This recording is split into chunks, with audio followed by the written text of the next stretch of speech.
and also just knowing the kind of person that Johnson was, I don't see a universe wherein he wasn't at least privy to the knowledge and the information as to what was going on. And I think that he is also linked in with the Dulles brothers pretty tightly. So yes, I think there's a lot of stuff there that to me indicates that he was not completely out of the loop on that. I definitely agree. But the reason I agree is because there is enough evidence to suggest that JFK was going to drop LBJ from the ticket in '64. And so as a result of that. And there's also this little problem of them wanting to do Vietnam. Yes. Well, that was all. Well, here's the thing. And this is why I've always maintained that JFK was assassinated over Vietnam. He was not, he was essentially an anti-war president. And why was he an anti-war president? Well, the guy did serve in the Second World War, and he almost died. And he understands the traumatic experience that war is. Now, ironically enough, LBJ also served in World War II in the Navy, and he was a war hawk. There's no getting around that. Well, it goes in both directions. We see people go either direction, but I actually think the bigger issue with Kennedy was that he let go. What's his face? Whichever one of the Dulles brothers was the CIA. Allen Dulles has always been the one who was the head of the CIA that, one had suspected. And John Foster was whatever his position was. But but Kennedy got rid of him and was really looking, and they had this whole conversation, I guess him and Bobby in the Oval Office in June of '63 about dismantling and reducing the power of the CIA. And again, what is the Central Intelligence Agency? For those of you who think that the Central Intelligence Agency is the all-seeing eye, yes, but for who? The Central Intelligence Agency is the all-seeing eye for the real rulers of this world, not just the United States. Clearly, it is the United States, but they are the industrial complex. For those people who want to say, the WHO or the Bilderberg, whatever the hell you want to call it, who the overseers of the world, the real masters of the universe, the oil barons, the Vladimir Putins, the Jeff Bezoses of the world. We're talking about the oligarchs. That's who the Central Intelligence Agency is the all-seeing eye for. And whatever needs to be done to maintain their level of wealth and power runs directly through that organization in Langley, Virginia. That is where it is run. Well, that's the reason. It's all to protect capital. That's the whole point of all of it, is to protect capital. So yes, and if somebody threatens that in any way, then there ends up being a Warren Commission about you. That's what happens. He threatens the protector of capital. And for anybody who has seen the movie JFK, which I think you can make the argument is Oliver Stone's best film overall. No, most people would not say that. Most people would say Platoon. Just saying. Fair enough. I think Platoon was a very good film, but I think Platoon was also a movie that had very poignant parts that really stood out. In terms of the best acted and poignant film, I love Wall Street, but I don't doubt what JFK represents in terms of what people still talk about today. And there were many people at the time, remember, that insisted that this is a movie that you shouldn't see. They were less offended by natural-born killers than they were by JFK. There was an insistence. I love natural-born killers. That's one of my favorites. There was an insistence of don't see this movie. It's wrong, et cetera, et cetera. Well, regardless of whether or not you think that the movie JFK was honest or not, here's what was honest. Donald Sutherland's character is based on Fletcher Prouty and his exact words that he greenlit for Oliver Stone to use in the movie. That's correct. Though what he revealed, and Fletcher Prouty was part of the intelligence community.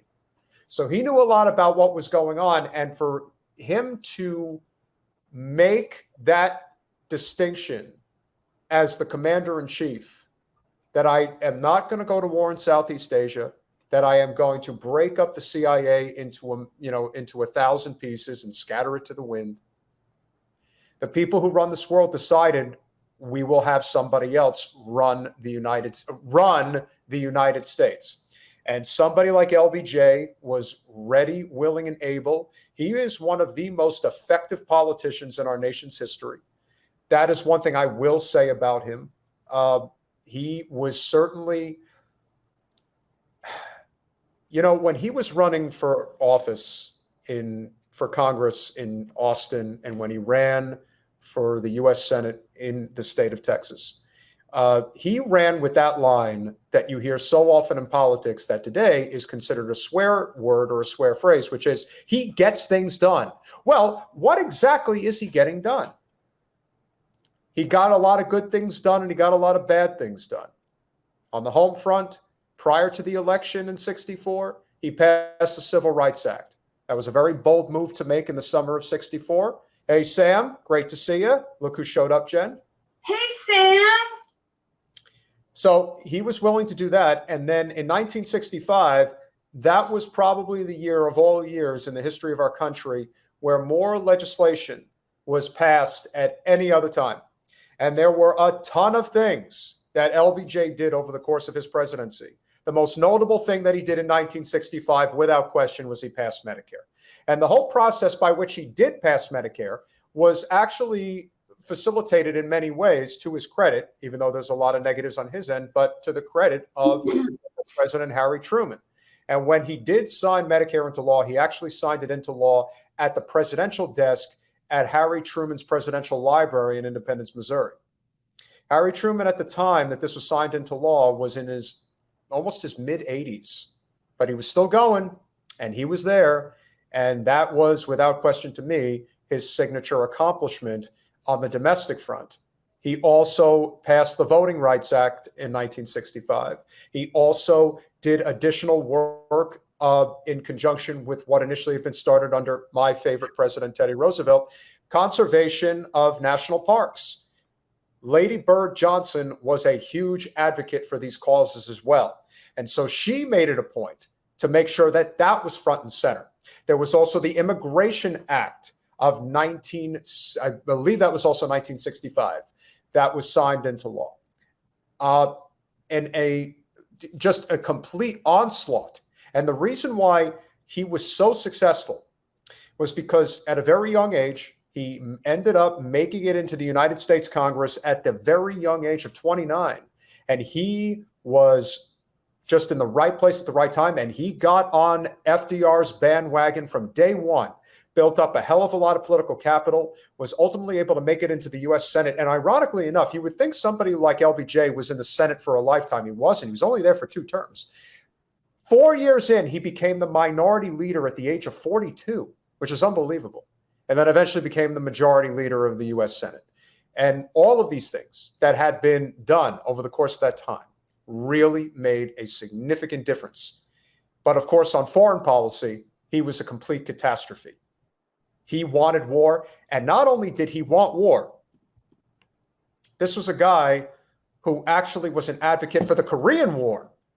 He wrote a letter that is framed in the presidential library to President Truman at the time, saying that going to war in Korea is a great thing. And why is that? Because he was anti-communist to the fullest extent. Basically saying that wherever there is an attempt to build a communist government anywhere in the world, the United States should be there and stop it. JFK did not think that way. And as a result, he was not president anymore, and LBJ was president, but ultimately decided that he was not going to run for re-election in 1968. And why? Because the failure of that war was so significant in real time that he couldn't justify continuing on with it. And yet here we have Biden, and he's continuing on with another bad war. The fact is, if there was a moment in time, and I'm sure your parents would probably agree, that when the Tet Offensive took place at the beginning of 1968, and it was a failure, that was the end of the war. It shouldn't have started in the first place, but the war in Vietnam could have been over in 4 years, or less, 3.5 years if we're counting the Gulf of Tonkin incident in the summer of '64. Again, totally convenient, right? But point being is, if we're being honest with ourselves, there is no question that that war should have been over at the beginning of 1968. It did not end until the summer of 1974. The idea that it carried on for as long as it did and as much bloodshed as there was, you're looking at the same situation right now in Ukraine, in Yemen, possibly in Syria. These things will continue. So there's a lot that you can learn. But that's the legacy of LBJ. He had one of the most effective domestic policies in the history of this country, outside of the likes of, obviously FDR and Lincoln and Teddy Roosevelt. The problem, of course, is that our current president doesn't have either. He's got a crappy domestic policy and an even crappier foreign policy. Thanks for watching. If you want to support our mission to transform politics into service, please like this video, subscribe, follow us on social media, and consider joining our Patreon, where you'll get early access to our interviews as well as other exclusive content. Links are in the description. Peace out.